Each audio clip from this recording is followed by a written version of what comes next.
Hey people, iyi ni KWISANGA TV, murasabwa gukora like, subscribe na comment. Murakoze.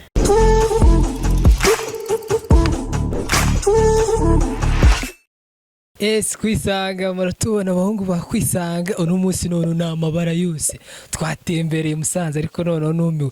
Robi ibirunga bibonye amva Musanze narayumva gusa ariko ubu nayibonye ibirunga très bien. Abahanzi barenze abantu n'abartiste bo bankubise down abamodoki ewana ni danje kabisa. Yes, Musanze twahuye n'abantu benshi n'ibintu utamenya, twahuye n'abahanzi bakataraboneka ewana. Aba ati bo none murabona ko n'ahantu turi bigaragaza ni mu bahati gusa. Saro Bigson ubundi kigiri Musanze ubonye isiri yabi imeze ute?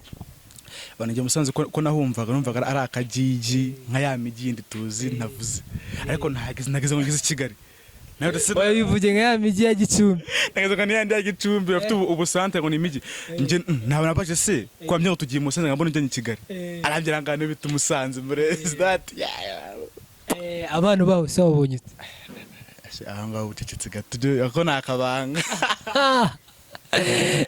Urabona ko rero yewana turi Musanze. Robinson ngiye kumuha ibibazo nka bitatu ambaza.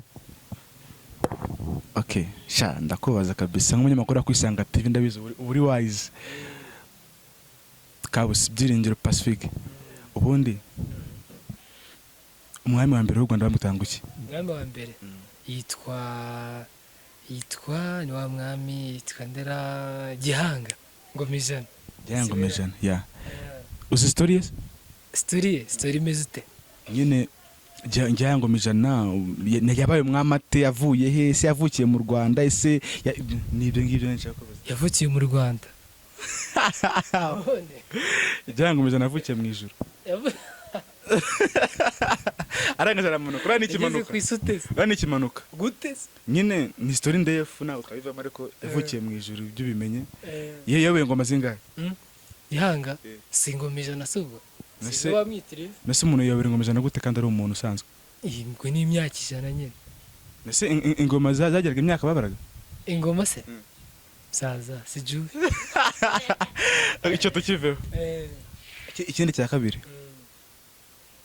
imodoka ivuye ahangaha igiye Igoma hano Musanze iri kugigoma ifata isaha imwe n'iminota 20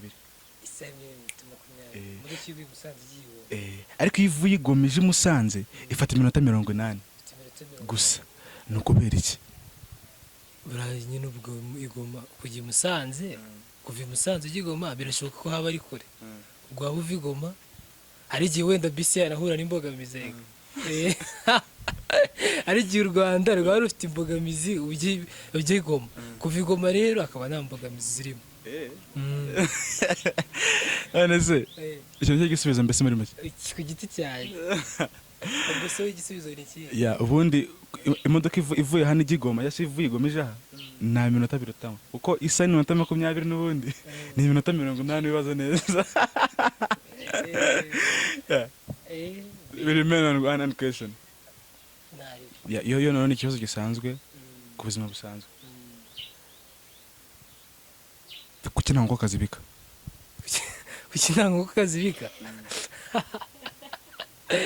Ubwo suguriye nyine nuko ari inkoko kazi. Nese naga ari inkoko? Naga ari inkoko. No subu ni inkoko kazi nyine ariko nyine ubwisake nizo zaremeye kubika.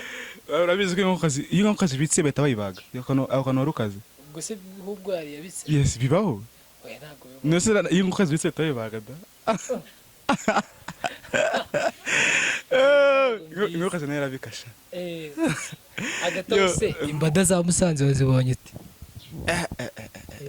Umvasha umva buryo hariko aho ngenda abaza yabintu babikora muki nanza nambira abantu b'igicumbi ariko baje basirimuka Igicumbi ngo ni ibidufu barabo bajyana none rero ikindi rero nicyo habwira abakunzi ba KWISANGA TV ihama interview kuri Musanze no ewana niki urabona ko none ni ibintu dusa nkaho ewana n'ubumara bitegeki umva abakunzi ba KWISANGA ikintu nababyira kimwe babanza bakore subscribe ko ibintu bigiye kuza n'umuriro ubu buri update aho ngaho phone ya mega zibe zirimo MBs kabisa ku buryo utazacika kuko ni fire noneho fire band them kabisa bave kuri barango bajye bagoza gitumo ngo iki kagituma ibice ariko turategura maze yimanukira dutwike gutwika kabisa maze mwitega ibintu birenze tumanuke tuzamuke katwitambikira siri kwisanga TV ni Robinson featuring Copsy.